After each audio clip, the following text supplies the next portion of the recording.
get a little more volume on that, man. I need to, like, come in thumping. There we go. All right. It's a brisk Wednesday night, and you know what that means. Welcome to the Evan and Aaron Show presents the Red and the Blue Soccer Chat. My name is Evan. Very nice to meet you. This is Aaron. It is his pleasure to meet you guys as well. I have no idea why I'm being so polite tonight. The only thing missing is an English accent, I think. You know, it's like...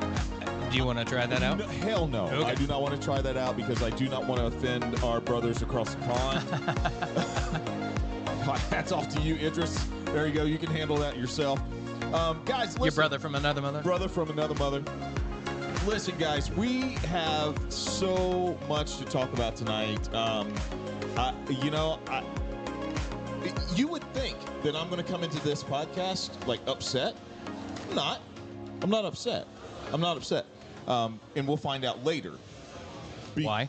Because, well, I mean, just because I think we should start out definitely talking about Manchester United, and just because, I mean, they have opened the eyes of people all over the world just because of one goal. Now, before we start talking about that, though, let's spend some time just talking up and chatting up this wonderful place. Yes, Chatham Tap Fishers.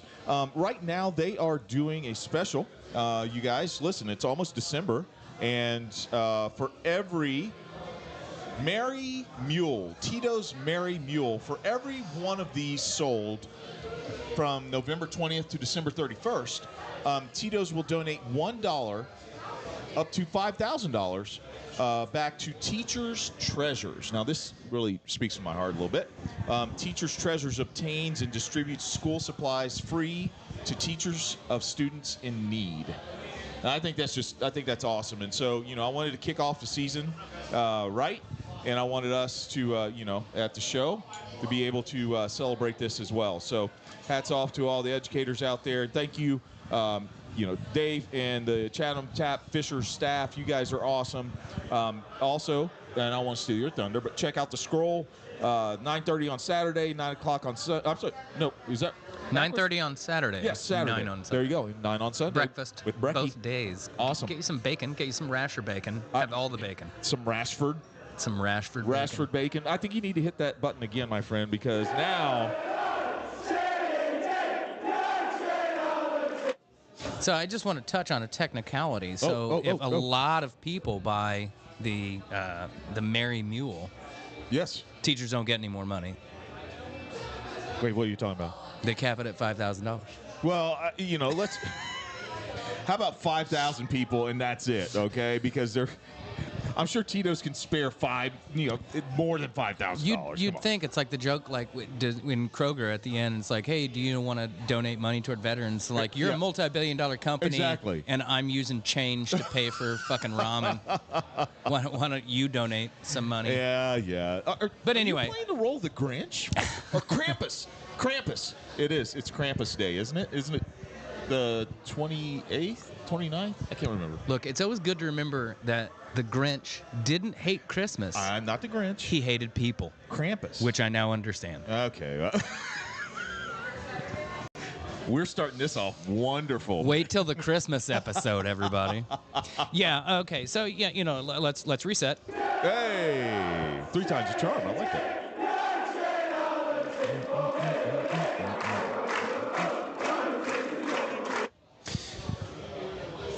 Without a doubt, we saw probably the goal of the season in the Premier League.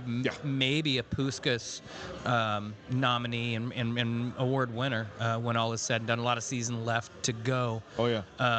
But there is so much to enjoy about that particular goal, and it was perhaps the most Everton thing ever for them to, organize, such a rampant protest as they are, well within their rights to do, really create an absolute cauldron of an atmosphere to make it difficult and say this 10 points is bullshit. And then United casually dropped, one of the goals of the season on them. And there are so many things about this play. The spread ball out wide from Lindelof. Oh, that was beautiful. The just absolute perfect cushion touch from Marcus Rashford. Yep. Waits on his overlap. And I want to have an aside here and talk about how moving Rashford to the right side has created so many new things. And he got moved to the right side, in my opinion, to, one, get Garnacho more involved, make sure he's getting his minutes, because Rashford wants to be on the left a little bit more. Right. But more importantly, Reguilon isn't quite the overlapping left back. He's been fine, and I really like that he's out there, but he doesn't get into the attack as aggressively as some of the other players. And I think Marcus needs that. I think he needs that overlap. I think he needs the option. Otherwise, people come to double team him. Mm-hmm. And, Garnacho is going to deal with this at some point. They're going to come double team him. But does this open up the offense a little bit? I absolutely think it does. And, people have been critical of Marcus thus far this season. But you can see his ability on the right when he's got an overlap, and the defense has to shift and has to be aware of that. And this is exactly what happened I won't say it's exactly what happened in this situation. In this situation, Marcus receives the ball in plenty of space and sort of waits for things to develop because he can see it. Delote goes for the overlap. At first, you think this isn't a great ball. But for the situation, it's exactly what's needed, because he clips it back across. It is behind Garnacho, so it's probably not what he absolutely intended. But the ball being behind Garnacho makes up his mind for him. Yes. He looks at that and says, there's only one way I can go get this. And you can see that he's made his mind up. The second he turns away from goal, he's tracking it down. And then the pace and the distance was perfect. And he hits it, and you can hear the crowd. You can hear the conflict in the groan of the Everton fans of, oh God, what, but at the same time, you're like, I was there to watch this 18-year-old kid pull off something the guy he idolizes, Cristiano Ronaldo, does in almost the exact same way, celebrates the same way, and he's 18 years old. Is there more to come? I really, really hope so, but damn. To do that, that's the stuff you'll tell your grandchildren about, that you were there to see it, never mind that he did it. Oh, absolutely. So, absolutely. And it just seemed like it was a release for United. And the fact is that the rest of the match, it was comprehensive. It was just so. There were about 20 minutes late in the first half, I think, where they let a little control go, but really, they put themselves in a position to be in charge of the match, and really finished it off with some good goals. Rashford's penalty was textbook. It was textbook. Gotta appreciate Bruno for giving him, for recognizing this is something he needs. He's getting a lot of criticism for not getting his goals. Yeah. And when he first hit it, I thought, oh shit, that's ended up in row Z, but it tucked under the crossbar. Right. He gets to celebrate and feel good, and then obviously a goal laid on for Martial. He's such a divisive character for United fans, but at his best, that's the kind of stuff that he makes look incredibly easy. Yes. And let me tell you, folks, it's not. It's not incredibly easy to just receive a ball in stride at full speed with a defender bearing down on you and a goalkeeper coming out, and all you do is go, boop. Right. And it looks effortless. It's not. It's not. You have to practice that. Absolutely. That's your Malcolm Gladwell 10,000 hours right there. It's so easy to sky that ball. Up to sky it, play it into the goalie. Right. Do so many things. But that game was a culmination of a good run of form for United in the Premier League. They're kind of the in-form team right now. maybe eking out some of the games prior, but doing it. It's this Champions League stuff, and today was a little indicative of that. I mean, I'm not going to be too critical. It was a hell of a match in general, and going away to Galatasaray to play in hell, as they themselves call it, it is not easy. It's disappointing that they were up 2 goals on 2 separate occasions and could not see that out, and especially to have so many opportunities late on. But I tell you what, folks, what we've seen in the last couple of weeks from this Manchester United team, be afraid. Yeah. Be afraid. We're coming for you. Guys are coming back healthy. Luke Shaw looks ready to go. And I can tell you, it won't matter now whether it's Marcus Rashford or Garnacho on that left-hand side, because he helps unlock those wingers. Anthony came in. Rashford wasn't allowed to play today because of the booking. Yeah. Anthony came in. He played a bit better than he has been recently. So if we can get him moving on. Bruno obviously played great. Made some mistakes. I don't like the fouling that he does when he gets beat. I still think he was trying to catch up, and the guy slowed up on him, and got tangled up. I mean, but you're right. He's a veteran. You've got to know that is happening. Yes. I don't mind the complaining. It's what he does to sort of wind things up. I, of all people, can't be complaining about dudes yelling at referees, given my career. So it is what it is. I don't think you ever yelled at any Cincinnati referees because you didn't have to yell at them. I'm still sure I got called offside and yelled at one of them. I was too fast for him. I was too fast for him. Too fast for us. My God. But I'm looking forward to the match at the weekend against. Let's see. Got Newcastle again. Wow, Newcastle. At Newcastle. Got Newcastle away. And Chelsea at home. Oh, we're gonna have to plan for that. Oh, it's a Wednesday. A Wednesday, dude. Ooh, that's gonna be tough. I know. Not for me though. Well, hopefully we can do the. I'm canceling class that day. I'm sorry. The annual Red and Blue Soccer Chat. Derby. Derby. Yeah, there Derby you go. watch party. There you go. So hopefully we can pull that off. But yeah, I mean, we'll see. Newcastle is in very, very good form. Played terrific and sort of got robbed yesterday against PSG, in my opinion. And that they are not to be trifled with. And I think that's a pretty good segue into Chelsea because you've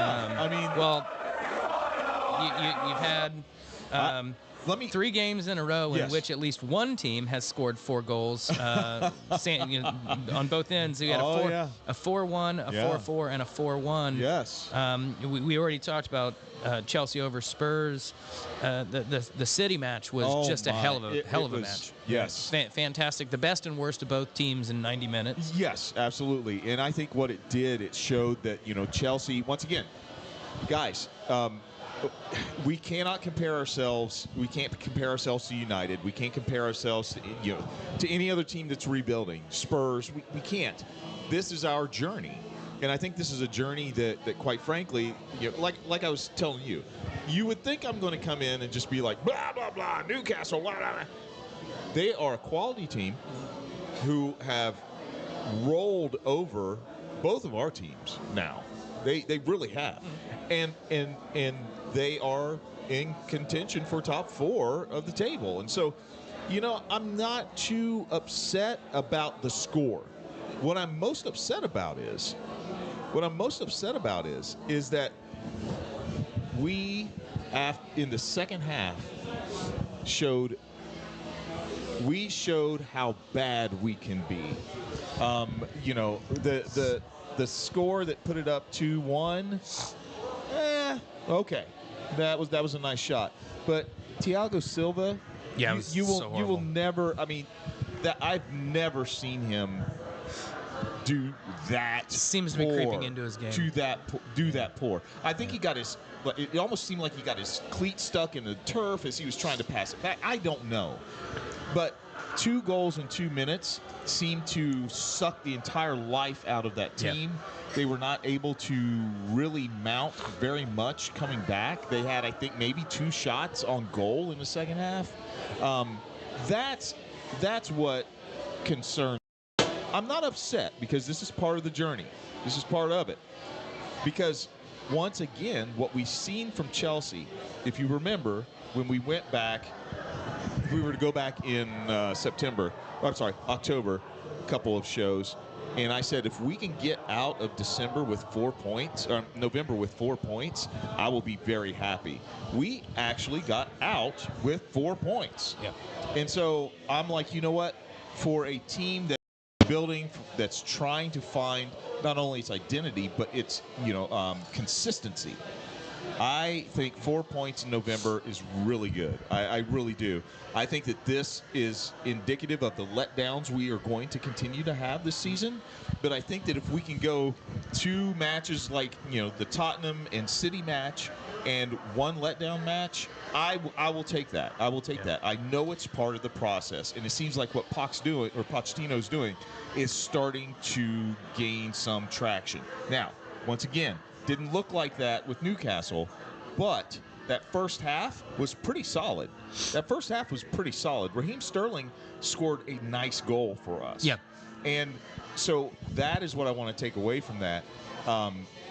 That's what I want to take away from that. I just think that... I got to bring something up, though. Wait, Cap getting a red card? Reece James. It was 2 yellows. I mean, and it was a dumb one because he knew. Dumb. Well, the second one especially, he knew he was sitting on one as a captain. Yeah, you got to be smarter than that. You got to be smarter than that. I'm not sure that he should have. If it was 1-on-1 with the goalie, okay. But you had your defense coming back. Oh, it was absolutely ridiculous. It was dumb. So, yeah, I mean, that was bad. That was absolutely bad. But then, I don't know. Set pieces started killing us too. Yeah. Gordon's score on that 4th one. Well, they're big. That wasn't a set piece. They're a big team. But they're a huge team. I mean, Gordon just outplayed the entire back line of the defense on that score. No, but yeah, that's what I want to take away. Blues fans, don't fret, don't worry. Pundits get paid to do the pundits. We get not paid to actually, tell you the truth about the thing. Well, and so, and the reality is, the reality is that there is a bit of a gap. Oh no, there is a gap. You're gonna have to work to make up. No, here. I totally get it. I do not expect us to, once again, next year, I don't expect us to play in Europe. I just don't. I think that you look at Newcastle, you even look at West Ham. Maybe we catch Brighton, but Newcastle and West Ham are really streaky teams. Newcastle can lay an egg at time. I'm not quite sure Villa's truly up for it. I mean, Emery's got him playing well. He's got him playing well. But I have question marks. I really do think that that we will end up 8th. Maybe. We may stick here at 10th. I mean, that's fine. But at least technically top half of the table. We did make some adjustment. We did make that. But our Christmas show will probably do, predictions for the rest of the year and things like that. But I like I said, I think that we are okay. I think we're okay. So that's my hot take on Chelsea. One more thing here before we stall a little bit before we get to halftime. Who thus far, as Chelsea's gotten a little bit more consistency and had some better play, who has impressed you? Who has begun to play better? Wow. Oh, and here's our See, speak things into existence. You wanted it to happen. I did. So we will pause. The fine young ladies of Chatham Tap are here to cheers us for halftime. As always, appreciate you. Again, Saturday, 9:30, Sunday, 9 o'clock. Breakfast both days. Brecky. Get you some bacon on bacon on bacon. And I'll be here all days. All the bacon. All the bacon. Slinty. Yes. I'll have a bacon on bacon sandwich, please. Who dis? New phone, who dis? I know when you think I've said, I want bacon. I want all of it. All of it. All duh bacon. All Thank you, ladies. Bacon. Who is impressed so far? I got to be honest. Man, there's so many people there's so many people I want to talk about, but the one guy that I mean is just blaring that you got to talk about is Cole Palmer. Cole Palmer has just ice in his veins. Been that rock for us. Dare I say, Foden-esque as far as the way that he fits in this team. I think that he can really help with scoring. I love what I'm seeing from Raheem Sterling. He started really slow this season, but boy, it seems like he is starting to really buy in. And as he's buying in, he's starting to make a huge impact in the squad. I think people are figuring out how to play with him, because I know we talked early in the season about how he was being very direct and aggressive and getting to the inline. Yep.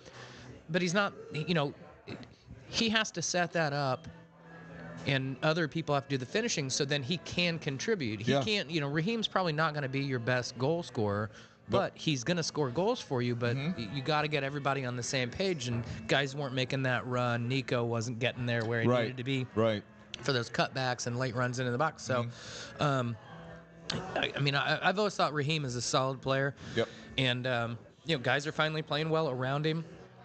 I think Conor Gallagher has been a good, consistent player for you guys this season. Not flashy, nothing special. Nope, but he has been there. But you can count on him. Yes. He's your McTominay. Yeah, I would hope so. God.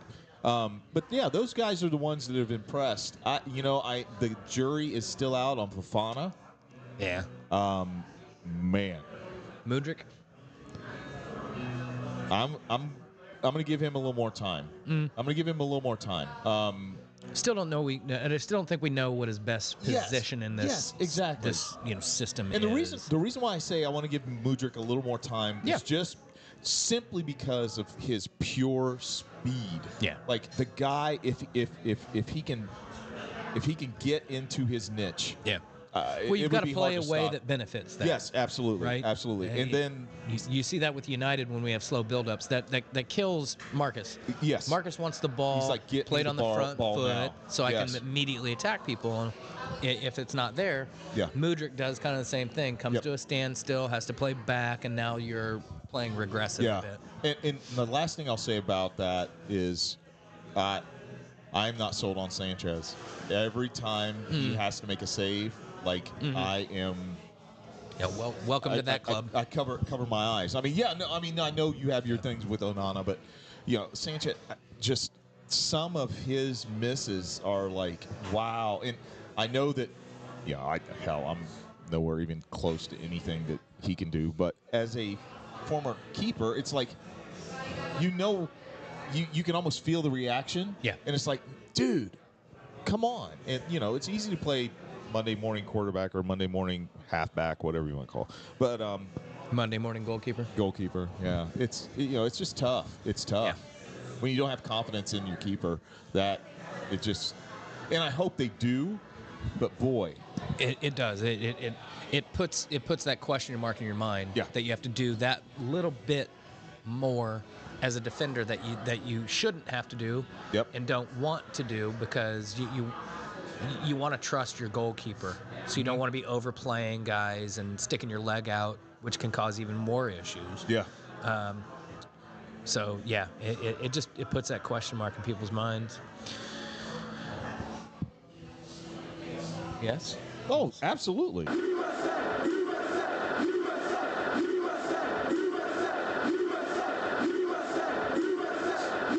So supposedly.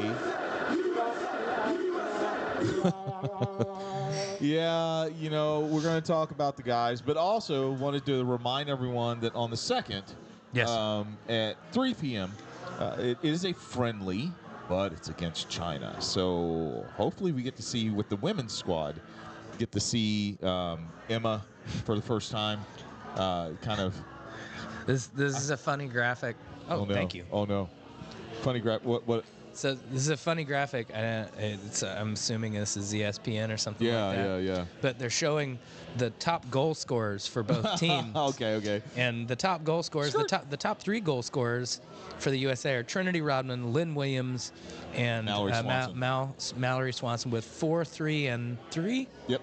4, 3, and 3 in 9 matches, 6 matches, 3 matches, and China lists one player who has scored 1 goal in 3 matches, which means the others have all been sent to a prison somewhere. Oh, my. Wow. Wow. Ladies and gentlemen, Geopolitics with Aaron. Oh, my gosh. Well, I just wanted to throw that out there. But looking back at the men playing Trinidad and Tobago, well, I mean, I know we went through on aggregate, but boy, I mean, we can't beat those guys there. Well, isn't this 3 in a row? I think so, but I want to look at these things in the order that they occurred and break down what we're seeing as the problems. The U.S. played the first match at home and ended up winning 3-0. But they played up a man for about 45 minutes before that goal happened. Yep. And it demonstrates our inability to recognize when teams are going to go into a defensive shape and our inability to create the space and opportunities that we need to be able to do. Because, I mean, damn it, we've been the best team in CONCACAF for damn near a decade. Yeah. Okay? Yep. It is no surprise when these teams go into a low block against us, and it causes us confusion. That said, we ended up winning the match 3-0. For a 2-leg, aggregate scoreline, you go into the away game up 3-0 thinking, yeah, we should be able to take care of this. And for all the doom and gloomers and the people that just hate Greg Berhalter and want to bash these guys as much as possible, man. I want you to remember we were up 1-0, which means we're up 4-0. Yep. Okay? Yep. We're sitting as pretty as you can ask for. And then Serginho Dest loses his shit. I don't even know what he's mad about. I really don't. I've watched the replay. I'm like, I don't know. I don't really get it. And just, did he get 2 or a straight red? Oh, it's straight red. I know he kicked the ball out of the stadium or something stupid like that. And that's when things fell apart. Yeah. And they still only won 2-1. Okay? They did a better job of playing up a man than we did, but we saw it out. And I know this sounds crazy. I think the 2-1 loss is a better performance than the 3-0 win. And here's why. They knew they were up against it. They're down a man. And they put themselves in a position to say, you're not getting any more. You got one either side of the half. Okay. But you need 2 more just to take this game to extra time. Okay? I felt like they managed it. It was tough. But we got to quit acting like we're supposed to just waltz in and beat these teams, right? And the United States playing Trinidad is not the same as England playing San Marino. It is just not. Yeah. It is not the same in any way. I don't even think there's a good analogy. We play totally different types of teams in CONCACAF, and quite frankly, it doesn't prepare us very well for better international competition. We need more friendlies against world-class or just below world-class teams. We need to be playing Austria often. We need to be playing Japan often. We need to be playing the Swiss. We need to be playing these teams that are fighting just as hard as we are to break into that top 10, top 5 in the world, okay? And until we can establish a full team mentality, we're gonna struggle with stuff like this. Yeah. But we got through. We've got a friendly coming up against, I think, Slovenia. Is that January? Slovenia in January, and then Jamaica in the semifinals, and it's just listing one game right now, so I don't know if that's a 2-legger or not, the way that this one was. And I'm a little surprised because Jamaica has not been very good recently. So it'll be interesting. I don't know who they played to go through, and I'm not really going to take the time to I got you. figure that all out right now. I'll be the intern. I'll be the intern. But, maybe we're going to have the exact same situation. we're gonna play at home and probably outplay them, but they'll make it difficult. And then we're gonna go away and we're gonna play on some trash ass pitch. Wow. Oh, So they beat Canada. they advanced on away goals. That's amazing. Oh, there's away goals? Yeah. Interesting. So they advanced. They tied, but since they had 3 away goals and Canada only had 2. So we'd have. So even if Trinidad had gotten a tie scoreline in that game, we'd have gone through, because they didn't score any away goals. They needed to win that game outright. Yeah. Actually, they needed to win that game 4-1. Yes, they needed to win it 4-1. No, they needed to win 5-1. Because we got an away goal. Yeah, 5-1. And yeah, I mean, so, wow. I mean, all the doom and gloom. At the end of the day, remember how the game gets played. I'm a little surprised Jamaica did beat Canada. Canada's been one of the better teams in our region recently, so this could be interesting. So we're at home first and away for the second. Anybody want to go to Jamaica? Yeah.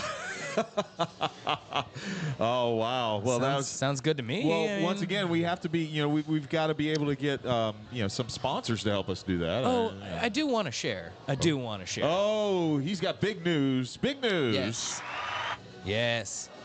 So you have to apply for a lottery just to be able to buy tickets to these major tournaments. For those of you who aren't familiar with this, some of you may be. And you aren't always allocated.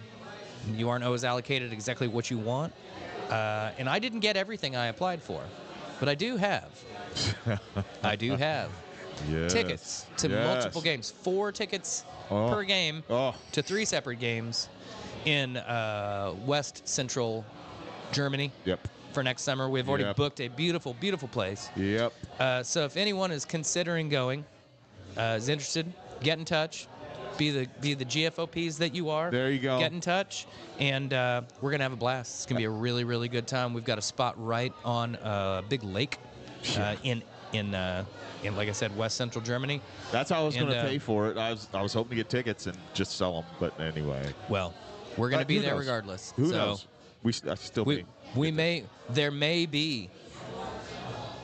There may be some shows. There may be some shows from Germany next summer. See, next now you summer. gotta make me do this. You gotta make me. We'll be taking the laptop and we'll do it from the hot tub. At the rental overlooking the lake. Hey. That's where we'll be drinking Kolsch.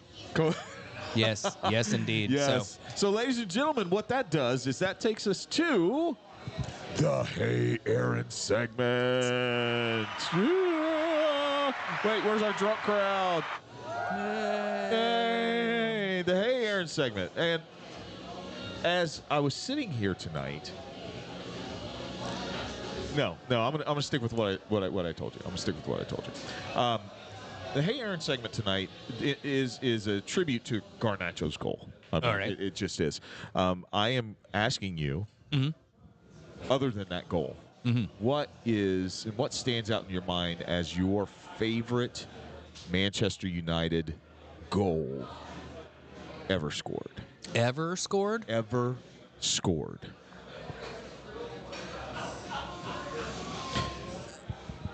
So just my favorite, not something I consider most impactful, or just something that draws me to it. This is the Hey Aaron segment. I'm just saying. So I can't pick out one. Oh. But they're the exact same person and the exact same goal. Anytime Paul Scholes hit a full volley off of a corner kick.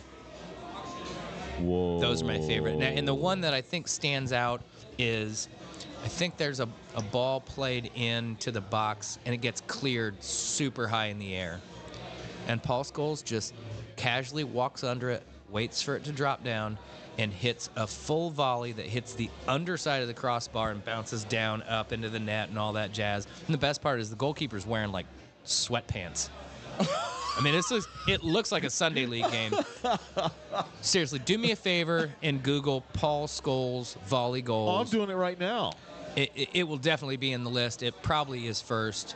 But I don't know that I've ever seen anybody hit a volley any sweeter than Paul Scholes. And if I have, it was also Mark Hughes. So oh, wow. Just if you're a United fan, you know exactly what I'm talking about. If you're not a United fan, you should probably still check these goals out anyway because they are just fantastic. Okay, top so anytime 10 goals, Manchester United, Paul Scholes. All right, let's see if I can. Okay, so this number 10 goal is a ball, and it's past to Scholes. Scholes is drilled. Oh, my gosh, what a strike. Oh, yeah, he's got a cannon. Wow. That was... how far out was that? Holy crap. Like, he isn't even at the top of the circle yet, and he just blasted. Yeah, that's a good 25, Ooh. maybe 30. Oops, sorry. That's all right. That's all right. That's all right. Oh, no. My lime gleeked on your screen. Hey. If I had a quarter for every time that happened, I would have a quarter. Number 9. Still not it. Not it? Nope. Wait, hold Nope. on. No, this is him dribbling through Blackburn, I believe. Okay. Oh, skirt. Skirt. Skirt. Oh, my gosh. That was nice. Yep. Ah, there he is. Sir Alex. That's Man City. Okay. That's not it. Still Man City. It was a nice goal, though. He didn't score a lot of headers. Although he did score one against Croatia in the Euro, I believe. Wow. Encyclopedia here, folks. Encyclopedia Gordo. Number 7. This is going to be the one. Let's see. Liverpool 80. Liverpool 98, 99. Left footer. Ooh. Yep. Woo.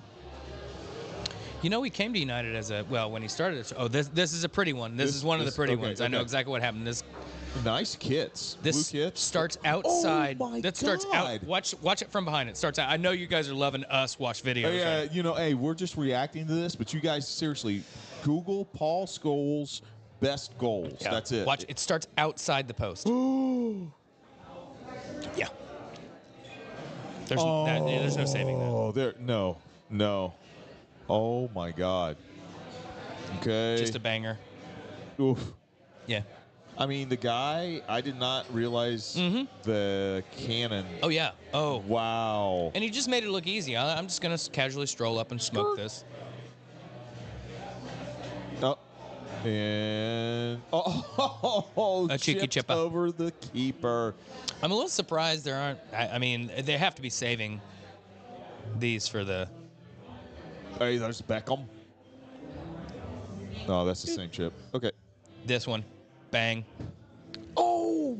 Yeah. What? They clearly practice these all the time. What? Yeah. Oh yeah. Guys. And that was a lovely blue goal kit. Number 3 Bang. is just. Yeah, so I know what 2 and 1 are. I can tell you that. Oh. So that's the Barcelona goal. So the number 1 goal is going to be the one I'm talking about. Okay.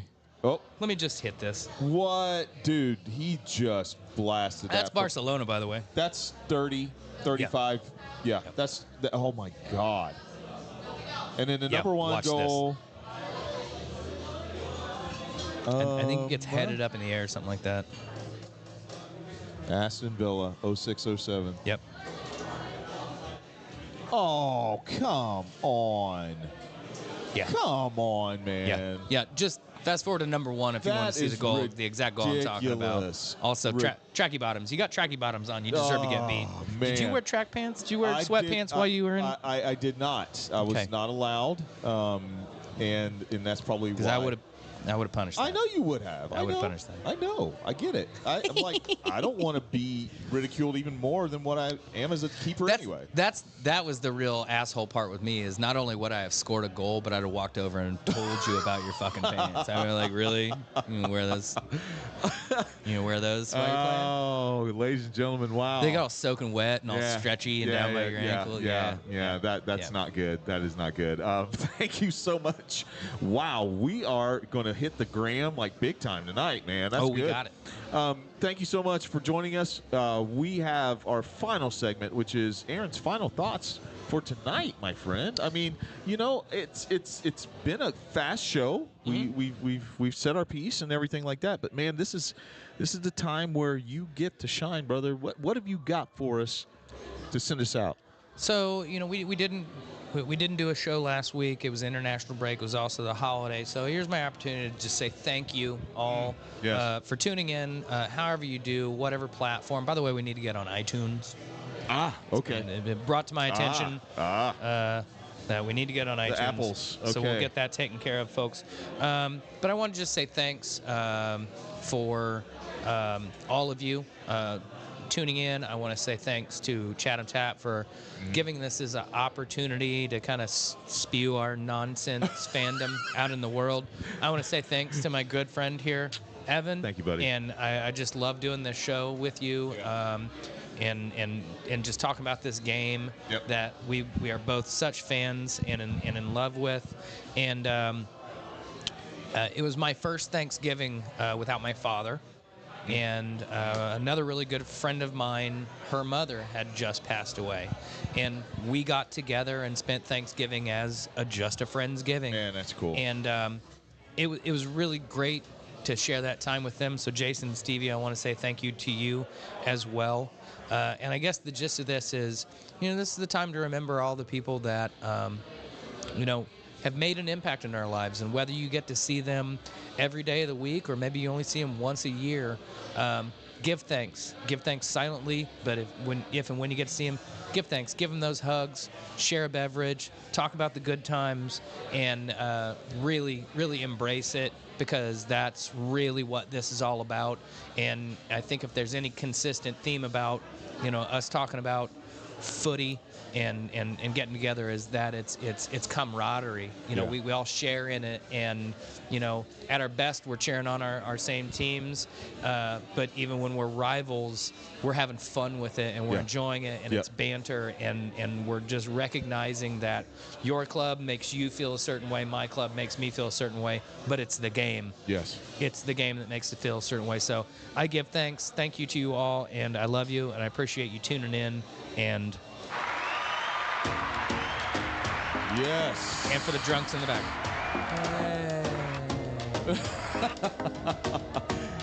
Ladies and gentlemen, thank you so much for joining us. My friend, it is always a pleasure. Once again, this is Evan. Well, this is Evan. This is Aaron. The Red and the Blue Soccer Chat brought to you by the Evan and Aaron Show. We are signing out for tonight, guys. Peace, love, happiness. Aaron. #SayGay. #Black People Vote. We'll see y'all later.